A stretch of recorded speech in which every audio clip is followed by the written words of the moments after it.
ఆయన్ని ప్రేమిస్తే దేవుడు వాగ్దానం చేశాడు. రోమ 8:8, దేవుని ప్రేమించేవారు కనుక ఆయన సంకల్ప చొప్పున పిలువబడిన వారికి మేలు కలుగుటకై సమస్తము సమకూడి జరిగిస్తాడు. Oh Lord, I am your daughter, I am your son, I am giving the praise to you so that I can glorify you. You be with me, you help me out, because God has already promised that He will help you out.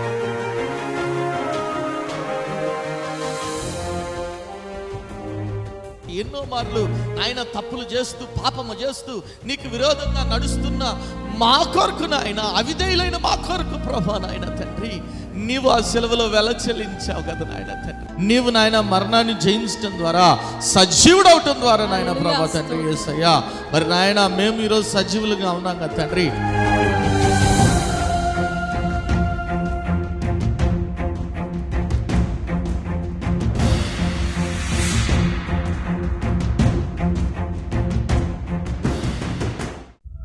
కుటుంబంలో నెమ్మది లేని స్థితిలోనున్నావా? అప్పుల ఊబిలో కూరుకుపోయిన స్థితిలోనున్నావా? ఏ పని చేసినా విఫలమైపోతున్నావా? జీవితం లేని స్థితిలోనున్నావా? అనారోగ్యంతో అల్లాడిపోతున్నావా? తాగుడు, జూదం అనే రకరకాల సాతాను బంధకాల్లో కుటుంబ సభ్యులు ఉన్నారా? కుటుంబంలో రక్షణ లేని స్థితిలోనున్నారా? అయితే మీ సమస్యల నిమిత్తమై ప్రార్థన చేయటానికి మేము సిద్ధంగా ఉన్నాం. మీ ప్రార్థన అవసరత ఏదైనా సరే మాకు తెలియజేయగలరు.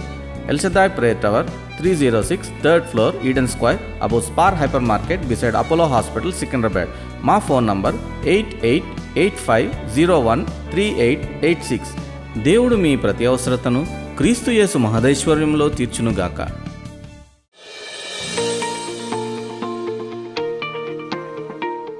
గత 3 వారాలుగా ఒకే అంశం గురించి మనం మాట్లాడుకుంటున్నాం. ఏమిటి అంశం గుర్తుందా? దేవుడు ఏ రీతిగా మనతో మాట్లాడతాడా? మాట్లాడతాడు దేవుడు. అవునా? నిజమేనా? ఆయన మాట్లాడే దేవుడేనా? వినే దేవుడేనా? జవాబిచ్చే దేవుడేనా? చెవులుండి వినని దేవుడా? నోరుండి మాట్లాడిన దేవుడా? కళ్ళుండి చూడలేని దేవుడా? ఆయన ఖచ్చితంగా మాట్లాడే దేవుడు. మన ప్రార్థన ఆలకించే దేవుడు, మన ప్రార్థనకి జవాబు దయచేసే దేవుడు. ఎప్పుడు ఇస్తాడంటే జవాబు. ఒక మాట చూద్దాం. యెషయా గ్రంథం 49:8 ఏమని రాయబడింది? సమయమునందు నేను నీ మొరను ఆలకించి నీకు ఉత్తరం ఇచ్చి తిని, రక్షణ దినం నందు నేను ఆదుకొంటిని. ఎప్పుడు ఇస్తాడంటే జవాబు? అనుకూల సమయమందు నేను నీకు. ఆమేన్. అది అనుకూల సమయం. ఎవరి అనుకూల సమయం? నీ అనుకూల సమయం కాదు, దేవుని అనుకూల సమయం. చాలాసార్లు దేవుడు ఎందుకు ఆలస్యం చేస్తాడు? చాలాసార్లు మరొక జవాబు ఎందుకు దయచేయడంటే అనుకూల సమయము రాలేదు కాబట్టి. ఆమేన్, హల్లెలూయా. అనుకూల సమయంలో రాలేదు కాబట్టి దేవుడు ఆగుతాడు, వెయిట్ చేయమంటాడు. దేవుడు ఆయన జవాబు రాని ప్రార్థన అంటూ ఏది కూడా లేదు. Amen, hallelujah. God's answer can be yes, can be no and can be wait. అవును, కాదు, లేదంటే ఆగు అంటాడు. వెయిట్ చేయనా అంటాడు. అనుకూల సమయం ఇంకా రాలేదంటాడు. కానీ జవాబు రాని ప్రార్థన అంటూ ఏది కూడా లేదు. గుర్తుపెట్టుకోలేము. హల్లెలూయా. మీరు బైబిల్ గ్రంథంలో చూసినట్లయితే ఏలియా చెప్పేశాడయ్యా, కొన్ని సంవత్సరాలు వర్షము రాదు అన్నాడు. చెప్పాడా? చెప్పిన తర్వాత మరి దేవుని ప్రవక్తలు ఉండిండొచ్చు ఆ సమయంలో కదా. మీరు చూస్తే ఏలియా తర్వాత అన్నాడు, మీరు బయలు ప్రవక్తలు నేను ఎదిరించినప్పుడు అయ్యా నేను ఒంటరిగా పోరాడానంటే దేవుడు చెప్పాడు, నువ్వు కాకుండా 70 మంది ప్రవక్తలు నాకున్నారు అన్నాడు. అన్నాడా లేదా? 70 మంది అంటే అనేక ప్రవక్తలు ఉన్నారు. కానీ దేవుడు వారి మొర ఆలకించాడా? వర్షం కావాలని ప్రార్థిస్తే వారి మొర ఆలకించాడా? వెంటనే ఆలకించలేదు. వెంటనే ఆలకించలేదు. ఎన్ని సంవత్సరాలు వర్షం రాకుండా ఉందంట? 3.5 సంవత్సరాలు వర్షం రాకుండా ఉందంట. చాలామంది ప్రార్థించుంటారు, వర్షం కావాలి ప్రభా అని ప్రార్థించుండొచ్చు, వర్షం కావాలి దేవా అని ప్రార్థించుండొచ్చు. కానీ జవాబు రాలేదు. ఎందుకంటే అది అనుకూల సమయము కాదు కాబట్టి. ఆయన అనుకూల సమయమందు నీ మొరకు ఉత్తరము దయచేస్తాడు. గుర్తుపెట్టుకోవాలి. అందుకే మీరు చూస్తే ఆ 3.5 సంవత్సరాలు వర్షం రాకుండా ఉందంట. యాకోబు రాసిన పత్రికలో రాయబడింది కదా, 5వ అధ్యాయం 17-18 వచనాలు ఏమని రాయబడింది చదవండి. యాకోబు రాసిన పత్రిక 5వ అధ్యాయం 17-18. మనవంటి స్వభావం గల మనుష్యుడే వర్షింపకుండునట్లు ఆసక్తితో ప్రార్థన చేయగా 3.5 సంవత్సరముల వరకు భూమి మీద వర్షింపలేదు. 3.5 సంవత్సరాల వరకు భూమి మీద వర్షము లేదు. ఆ తర్వాత అతడు మరలా ప్రార్థన చేయగా ఆకాశము వర్షం ఇచ్చెను, భూమి తన ఫలమునిచ్చెను. ఒకసారి గట్టి దేవుని స్తుతులు చెప్దాం. హల్లెలూయా. ఆకాశం ఏం చేసిందంటే వర్షం ఇచ్చింది భూమి తనా. ఆ 3.5 సంవత్సరాల్లో ఎవరో ఒకళ్ళు మొరపెట్టుంటారు కదా దేవునికి, ప్రభా వర్షం కావాలి, ఫలం కావాలని. కానీ దేవుడు జవాబు ఇవ్వలేదు. ఎందుకంటే అది అనుకూల సమయము కాదు కాబట్టి. కానీ జవాబు ఇచ్చాడా? 3.5 సంవత్సరాల తర్వాత ఇచ్చాడే లేదా? ఖచ్చితంగా ఇస్తాడు. ఎందుకంటే ఆయన మోగ దేవుడు, చెవిటి దేవుడు కాదు, కానీ ఆయన ప్రార్థన ఆలకించే దేవుడు, ప్రార్థనకు జవాబు దయచేసే దేవుడు, ఉత్తరం ఇచ్చే దేవుడు, మనతో మాట్లాడే దేవుడు, మనతో స్పష్టంగా మాట్లాడే దేవుడు. కానీ మనం ఏం చేయం? ఆయన మాటల్ని వినము. ఆయన అనేక రీతులుగా మాట్లాడతాడంట. ఎన్ని రీతులుగా మాట్లాడతాడు? ఎన్ని చూసుకున్నాం ఇప్పటి వరకు గుర్తుందా? 8 ఏంటంటే చెప్పండి. ఏమేమి మాట్లాడుకున్నాం? ఏమేమి చెప్పు? వాక్యం ద్వారా మాట్లాడతాడు, అంతరంగ స్వరం ద్వారా మాట్లాడతాడు, శబ్దం ద్వారా మాట్లాడతాడు, రాత్రి ద్వారా మాట్లాడతాడు, దృశ్యం ద్వారా మాట్లాడతాడు, 5వది ఇంకా ప్రవచనం ద్వారా మాట్లాడతాడు, ఇంకా దేవదూత ద్వారా మాట్లాడతాడు, ఇంకా చీటీల ద్వారా కూడా మాట్లాడతాడు కదా. ఇది కొద్దిగా అలవాటు చాలామంది కదా, చీటీలు ఎత్తాడు. చీటీల ద్వారా కూడా దేవుడు మాట్లాడతాడు. అయితే ఈరోజు ఇంకొక 3 విషయాలు ఏ రీతిగా మాట్లాడతాడనే దాని గురించి మీతో పంచుకోవాలనుకున్నాను. బైబిల్ గ్రంథంలో మీరు చూసినట్లయితే అపోస్తలుల కార్యం 2వ అధ్యాయం 17వ వచనం ఏమని రాయబడింది? మనకందరికీ తెలిసిన మాట. అపోస్తలుల కార్యం 2వ అధ్యాయం 17వ వచనం. అంత్యదినములందు నేను మనుషులందరి మీద నా ఆత్మను కుమ్మరించెదను, మీ కుమారులను మీ కుమార్తెలను ప్రవచించెదరు, మీ యవ్వనులకు దర్శనములు కలుగును, మీ వృద్ధులు కలలు కందురు. చూడండి, అక్కడ 2 విషయాలు మనకు కనబడుతున్నాయి. ఏంటిదంటే మీ యవ్వనులకు ఏం కనబడతాయంట?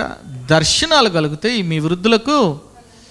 సో ఈరోజు మొట్టమొదటిగా మనం చూసుకునే అంశం ఏంటంటే దేవుడు కళల ద్వారా మాట్లాడతాడు. ఏమని? హల్లెలూయా.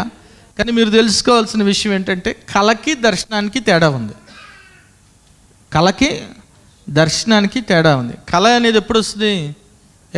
కళ నువ్వు నిద్రపోయినప్పుడు వస్తుంది కళ. నిద్రపోయినప్పుడు వచ్చేది కళ.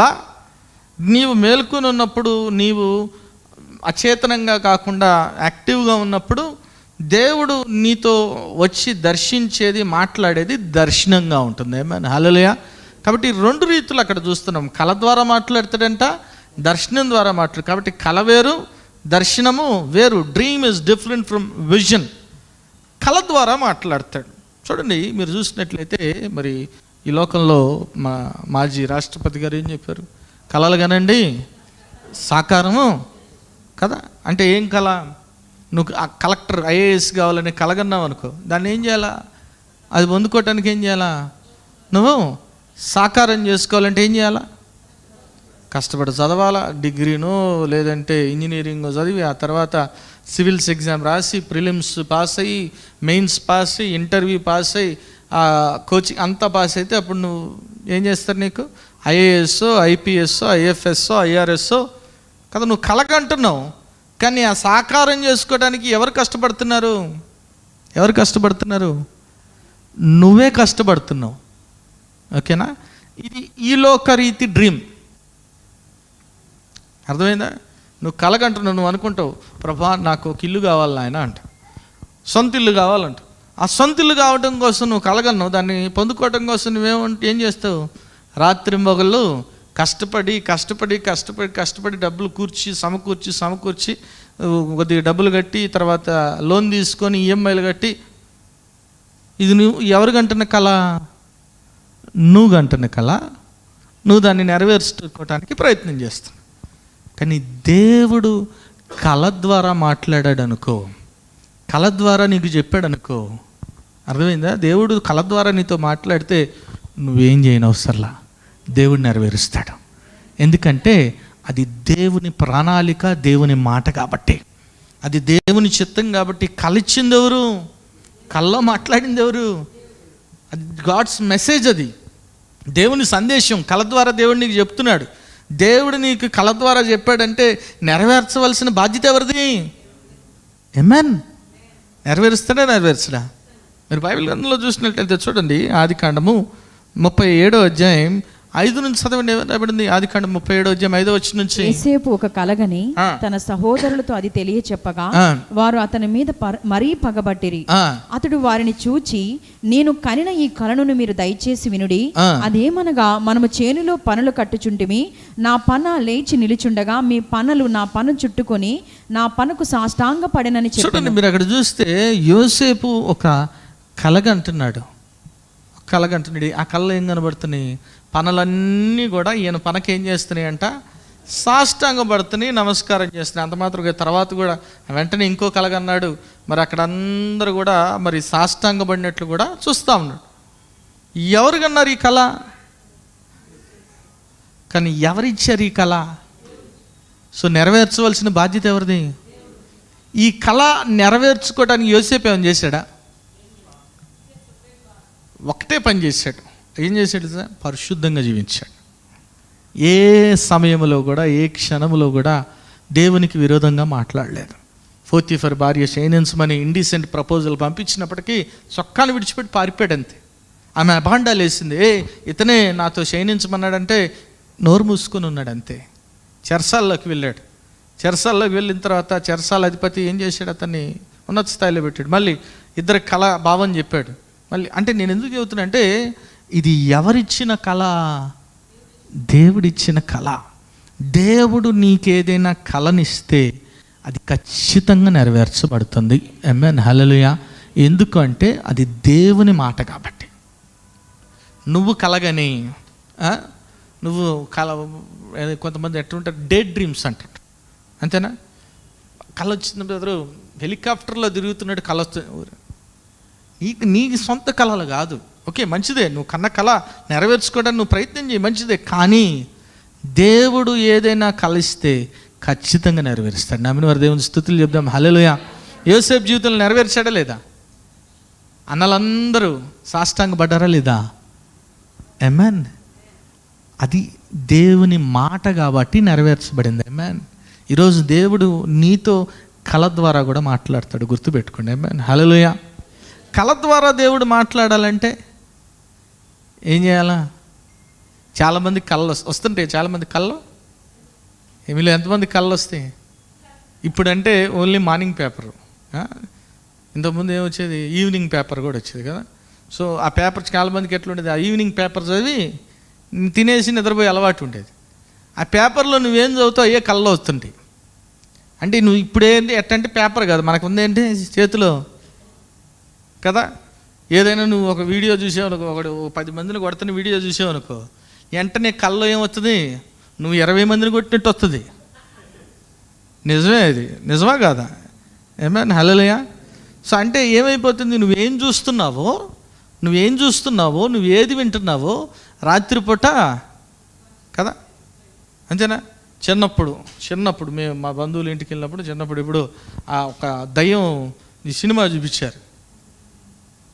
చెవు అనేసి ఒక్కసారికి నేను ఇటు ఇటు ఇటు ఇటు చెయ్యి ఇటు టక్కుమని లేచి వచ్చింది. ఊరు నిద్రలు ఏమొస్తాయి? ఏమొస్తాయి? పీడకల్లే వస్తాయి. అంటే మనం ఏం చూసామో ఏం చేస్తే మనల్ని వెంబడిస్తూ ఉంటాయి. హల్లెలూయా. కాబట్టి దేవుడు నీతో మాట్లాడాలన్నా కూడా, దేవుడు కళ ద్వారా నీతో మాట్లాడాలన్నా కానీ ఏం జరగాలి? నీ మైండ్లో ఏముండాలి? ఎప్పుడు దేవుని గురించిన ఆలోచన ఉండాలి. హల్లెలూయా. దేవుని గురించిన ఆలోచన ఉంటే ఖచ్చితంగా దేవుడు మాట్లాడతాడు కళ ద్వారా. ఎంతమందికి ఆశ ఉంది దేవుడు కళ ద్వారా మాట్లాడాలని? వినపట్ల ఒకసారి గట్టి దేవుని స్తుతులు చెప్పండి.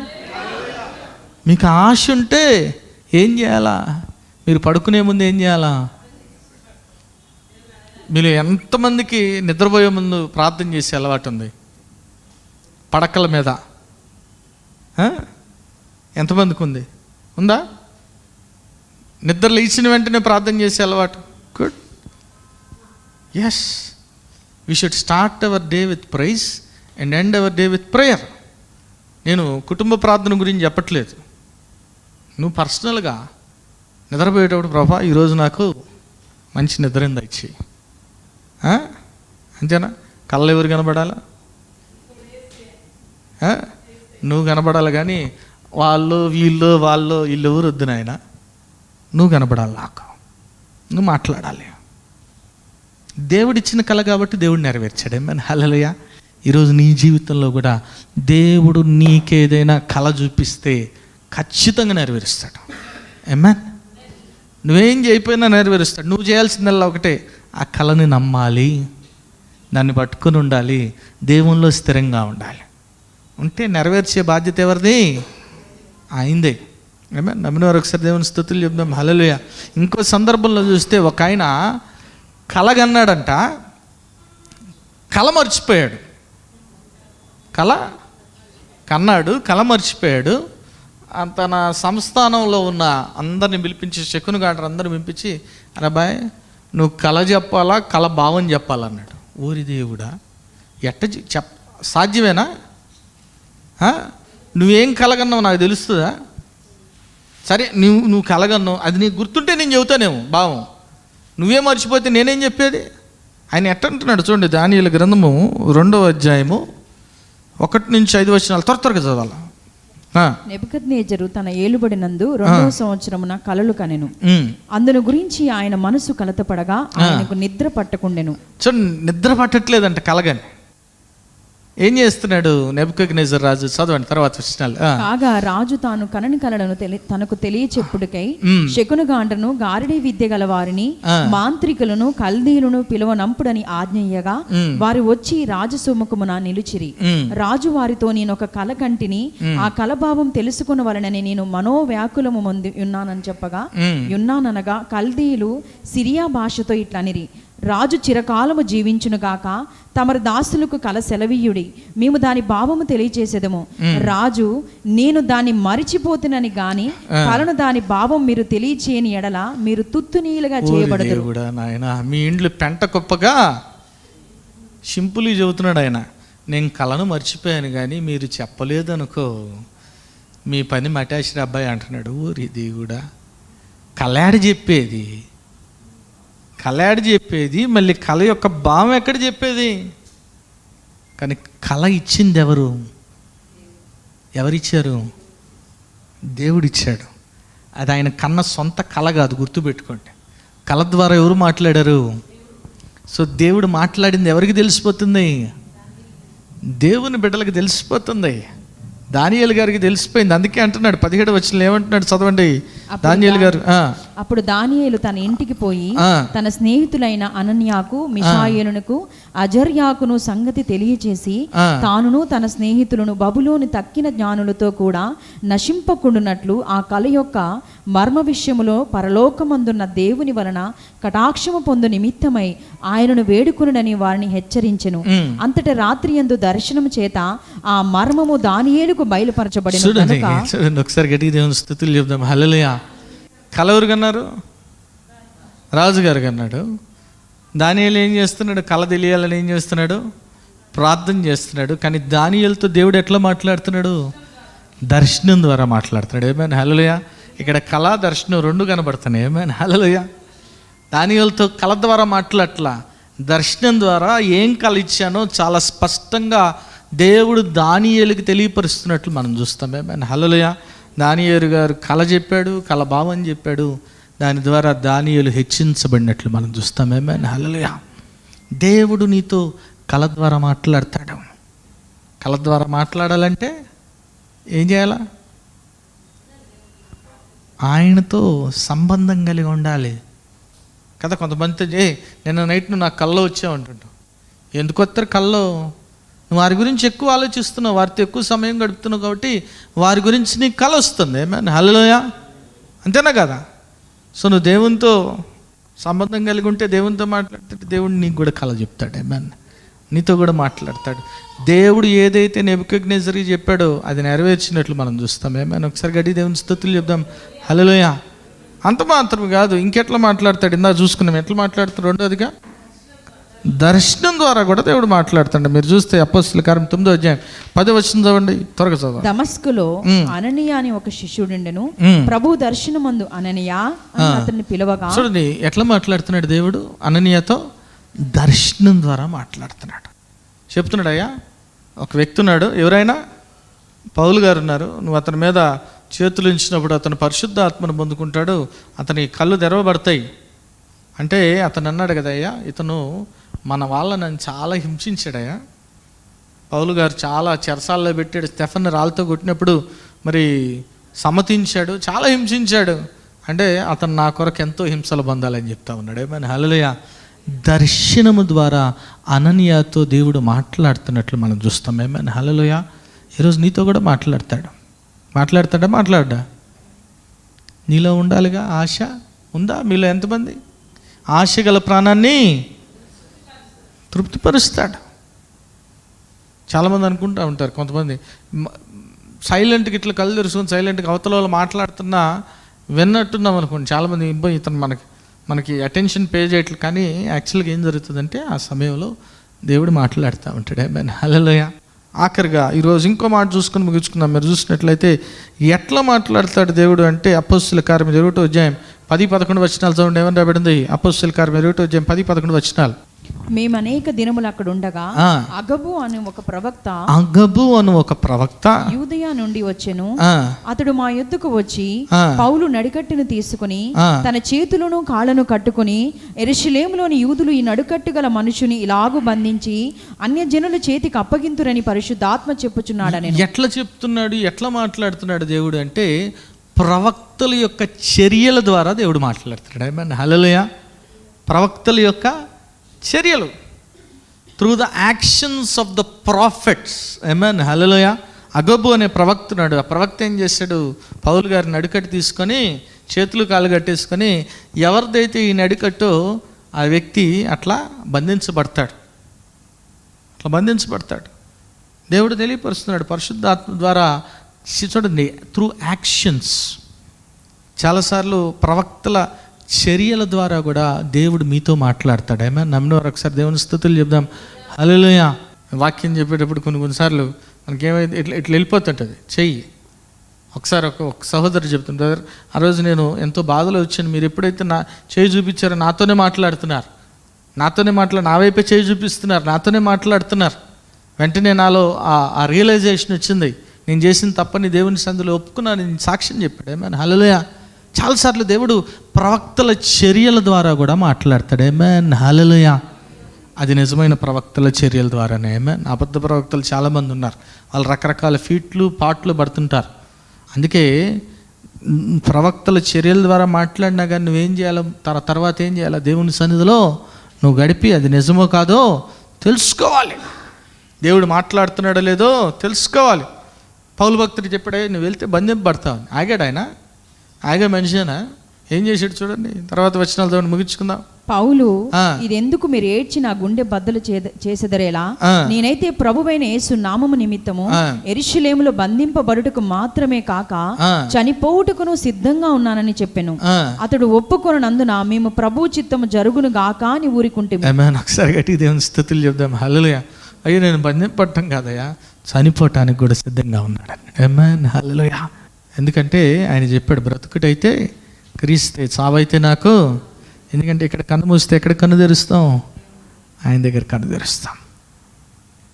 ఈరోజు దేవుడు నీతో కూడా మాట్లాడటానికి సిద్ధంగా ఉన్నాడు. నువ్వు ఇస్తున్నావా చెవి వినటానికి? ఆయన స్వరాన్ని వినే చెవులున్నాయా? చెవులు గలవాడు వినును. ఆయన అనేక రీతులుగా మాట్లాడతాడు. ఏమైనా హల్లెలూయా. సుమారు ఎన్ని రీతులుగా మాట్లాడతాడని చెప్పుకున్నాం? 17 రీతులు, ఇంకా పైనే మాట్లాడతాడు. ఇప్పటివరకు ఎన్ని చెప్పుకున్నాం? ఎన్ని రీతులుగా మాట్లాడతాడంట? 11 రీతులుగా దేవుడు మాట్లాడతాడు. ఎట్లా మాట్లాడతాడు? వాక్యం ద్వారా మాట్లాడతాడు, అంతేనా? అంతరంగా స్వరం ద్వారా మాట్లాడతాడు, శబ్దం ద్వారా మాట్లాడతాడు దేవుడు, దృశ్యం ద్వారా మాట్లాడతాడు, వ్రాత ద్వారా మాట్లాడతాడు, ప్రవచనం ద్వారా మాట్లాడతాడు, దేవదూతల ద్వారా మాట్లాడతాడు, చీటీల ద్వారా మాట్లాడతాడు, కళల ద్వారా మాట్లాడతాడు దేవుడు, దర్శనాల ద్వారా మాట్లాడతాడు, ప్రవక్తల యొక్క చర్యల ద్వారా కూడా మాట్లాడతాడు. మన దేవుడు మాట్లాడే దేవుడు, ఎందుకంటే ఆయన సజీవుడైన దేవుడు. హల్లెలూయా. ఆయన చెవులుండి వినలేని దేవుడు కాదు, నోరుండి మాట్లాడలేని దేవుడు కాదు, ముక్కుండి వాసన చూడలేని దేవుడు కాదు, కానీ మన దేవుడు జీవము కలిగిన దేవుడు. హల్లెలూయా. ఆయన స్వరాన్ని వినే చెవులు నీకున్నాయా? ఎందుకు మనం ఈ సిరీస్ చెప్పుకుంటున్నాం? ఎందుకంటే ఆశ ఒకటే, కోరిక ఒకటే, ఇక్కడున్న అందరూ కూడా ప్రభు యొక్క స్వరాన్ని వినాలనేది ఆశ.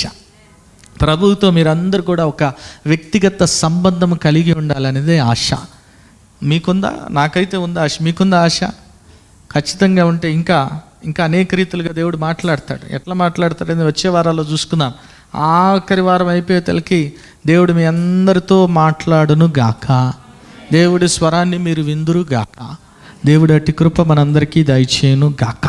ఆమేన్. ప్రార్థన చేసుకుందాం. నాయన స్తోత్రం ప్రభా, పరిశుద్ధుడా, ప్రేమగల తండ్రి, దయగల దేవ, నీకే వందనాలు నాయన ప్రభా.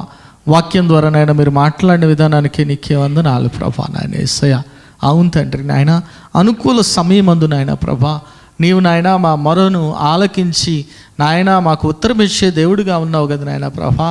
నువ్వు మాతో మాట్లాడే దేవుడిగా ఉన్నావు, అనేక రీతులుగా మాట్లాడే దేవుడిగా ఉన్నావు నాయన. మేమే నాయన ప్రభా నీ స్వరాన్ని వినకుండా నాయన అలక్ష్యం చేస్తున్నామేమో నాయన ప్రభా. నీ స్వరాన్ని, నీ మాటని వినని స్థితిలో ఉన్నావేమో నాయన ప్రభా. తండ్రి యేసయ్య, నీ మాటకి లోబడి నాయన ప్రభా ఫలించడి కొమ్మల వలె ఉండే కృపను నాయన బిడ్డలకు దయచేయమని, ఈ వాక్యాన్ని మీరే నీరుకట్టి ఫలింపచేయమని, ప్రతి ఒక్క బిడ్డను కూడా దీవించి ఆశీర్వదించమని నజరేయుడైన యేసు నామములో ప్రార్థించి పెట్టుకుంటున్నాము తండ్రి. ఆమేన్. ఒకసారి గట్టి దేవుని స్తుతులు చెప్దాం. హల్లెలూయా. ప్రభు అయిన యేసుక్రీస్తు ఘనమైన నామంలో మీ అందరికీ శుభములు. ఈ వారం బైబిల్ క్విజ్ ప్రశ్నలు ఇర్మియా గ్రంథం నుండి. మొదటి ప్రశ్న, వారు యెహోవా వాక్యమునందు బ్లాంక్ లేనివారై దానిని తృణీకరింతురు. ప్రశ్న మరొక్కసారి, వారు యెహోవా వాక్యమునందు బ్లాంక్ లేనివారై దానిని తృణీకరింతురు. రెండవ ప్రశ్న, వారిని నీకు బ్లాంక్ నేను నియమించి ఉన్నాను. ప్రశ్న మరొక్కసారి, వారిని నీకు బ్లాంక్ నేను నియమించి ఉన్నాను. మూడవ ప్రశ్న, బ్లాంక్ బహుగా బుసలు కొట్టుచున్నది. ప్రశ్న మరొక్కసారి, బ్లాంక్ బహుగా బుసలు కొట్టుచున్నది. ఈ ప్రశ్నలకు గల సమాధానాలు స్క్రీన్పై చూపిస్తున్న నెంబర్కు పంపగలరు. గత వారం బైబిల్ క్విజ్ ప్రశ్నలకు సమాధానాలు. మొదటి ప్రశ్నకు జవాబు ఇశ్రాయేలు, ఇర్మియా 2:3. రెండో ప్రశ్నకు జవాబు నోపు, తహపనేసు అను పట్టణములు, ఇర్మియా 2:16. మూడో ప్రశ్నకు జవాబు అవిశ్వాసమును, ఇర్మియా 3:22. ఈ వారం బైబిల్ క్విజ్ విజేత సంధ్యారాణి గారు ఫ్రమ్ మీర్పేట్. కుటుంబంలో నెమ్మది లేని స్థితిలోనున్నావా? అప్పుల ఊబిలో కూరుకుపోయిన స్థితిలోనున్నావా? ఏ పని చేసినా విఫలమైపోతున్నావా? జీవితం లేని స్థితిలోనున్నావా? అనారోగ్యంతో అల్లాడిపోతున్నావా? తాగుడు, జూదం అనే రకరకాల సాతాను బంధకాల్లో కుటుంబ సభ్యులు ఉన్నారా? కుటుంబంలో రక్షణ లేని స్థితిలోనున్నారా? అయితే మీ సమస్యల నిమిత్తమై ప్రార్థన చేయటానికి మేము సిద్ధంగా ఉన్నాం. మీ ప్రార్థన అవసరత ఏదైనా సరే మాకు తెలియజేయగలరు. El Shaddai prayer tower, 306 3rd floor, Eden square, above Spar hyper market, beside Apollo hospital, Secunderabad. మా ఫోన్ నంబర్ 8885013886. దేవుడు మీ ప్రతి అవసరతను క్రీస్తు యేసు మహదైశ్వర్యంలో తీర్చునుగాక. మరి ఎవ్రీ మండే మరి ఆశ్చర్యకరుడైన యేసు అనే టీవీ ప్రోగ్రామ్ జరుగుతుంది. మరి ఆరాధన ఛానల్లో ఎవ్రీ మండే ఈవినింగ్ 6 o'clock వస్తుంది. మరి చూడండి, ఇతరులకి పరిచయం చేయవలసిందిగా ప్రభు నామ పేరిట మనం చేసుకున్నాను. అదే రీతిగా మరి యూట్యూబ్, ఫేస్బుక్ ఛానల్లో కూడా మరి ఇప్పటి వరకు అనేక ప్రోగ్రామ్స్ జరిగినాయి. మీరు చూడొచ్చు, వాచ్ చేయొచ్చు. మరి చూడండి, బలపడండి, పరిశుద్ధాత్మను పొందుకోండి. ఆమేన్.